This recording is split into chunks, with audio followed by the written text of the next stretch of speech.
1 Kings chapter 11. King Solomon, however, loved many foreign women besides Pharaoh's daughter: Moabites, Ammonites, Edomites, Sidonians, and Hittites. They were from nations about which the Lord had told the Israelites, "You must not intermarry with them, because they will surely turn your hearts after their gods." Nevertheless, Solomon held fast to them in love. He had 700 wives of royal birth and 300 concubines, and his wives led him astray. As Solomon grew old, his wives turned his heart after other gods, and his heart was not fully devoted to the Lord his God, as the heart of David his father had been. He followed Ashtoreth, the goddess of the Sidonians, and Molech, the detestable god of the Ammonites. So Solomon did evil in the eyes of the Lord. He did not follow the Lord completely, as David his father had done.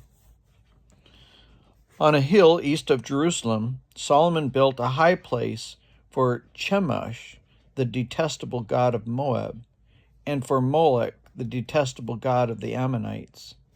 He did the same for all his foreign wives, who burned incense and offered sacrifices to their gods. The Lord became angry with Solomon because his heart had turned away from the Lord, the God of Israel, who had appeared to him twice. Although he had forbidden Solomon to follow other gods, Solomon did not keep the Lord's command. So the Lord said to Solomon, "Since this is your attitude, that you have not kept my covenant and my decrees which I commanded you, I will most certainly tear the kingdom away from you and give it to one of your subordinates. Nevertheless, for the sake of David your father, I will not do it during your lifetime. I will tear it out of the hand of your son. Yet I will not tear the whole kingdom from him, but will give him one tribe for the sake of David my servant, and for the sake of Jerusalem, which I have chosen." Then the Lord raised up against Solomon an adversary, Hadad the Edomite, from the royal line of Edom. Earlier, when David was fighting with Edom, Joab, the commander of the army, who had gone up to bury the dead, had struck down all the men of Edom.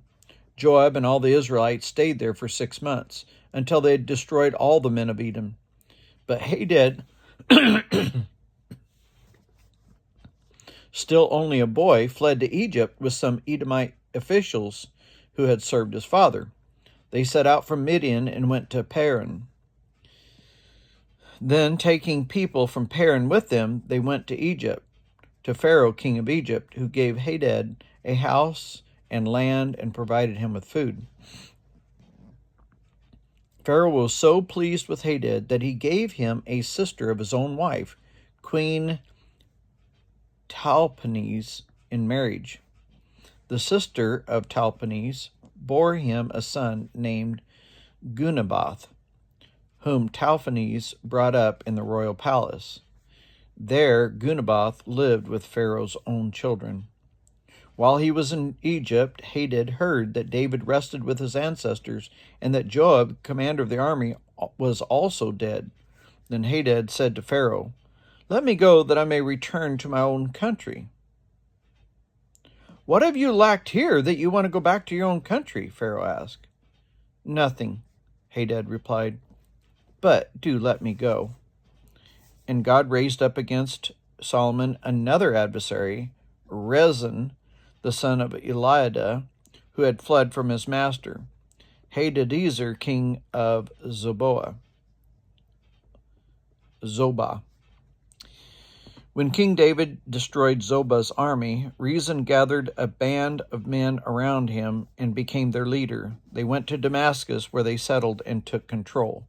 Rezin was Israel's adversary as long as Solomon lived, adding to the trouble caused by Hadad. So Rezin ruled in Aram and was hostile towards Israel. Also, Jeroboam, son of Nebat, rebelled against the king. He was one of Solomon's officials, an Ephraimite from Zeradath, and his mother was a widow named Zerah.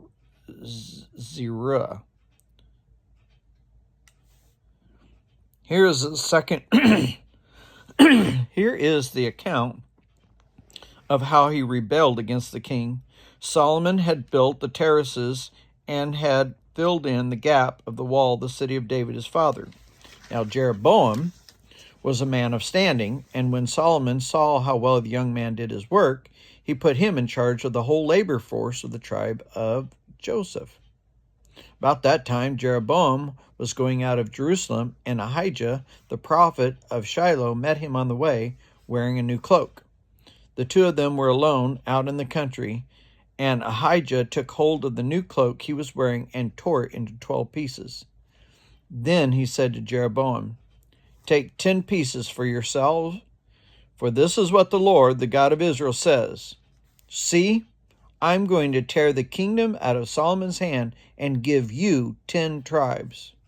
But for the sake of my servant David and the city of Jerusalem, which I have chosen out of all the tribes of Israel, he will have 1 tribe. I will do this because they have forsaken me and worshipped Ashtoreth, the goddess of the Sidonians, Shemesh, the god of the Moabites, and Moloch, the god of the Ammonites, and have not walked in obedience to me, nor done what is right in my eyes, nor kept my decrees and laws as David, Solomon's father, did.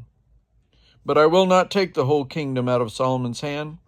I have made him a ruler all the days of his life for the sake of David, my servant, whom I chose and who obeyed my commands and decrees.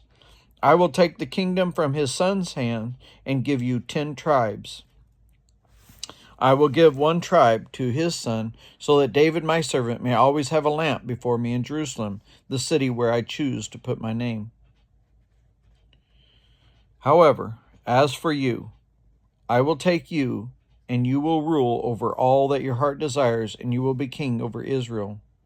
If you do whatever I command you, and walk in obedience to me, and do what is right in my eyes, by obeying my decrees and commands, as David my servant did, I will be with you. I will build you a dynasty as enduring as the one I built for David, and will give Israel to you. I will humble David's descendants because of this, but not forever."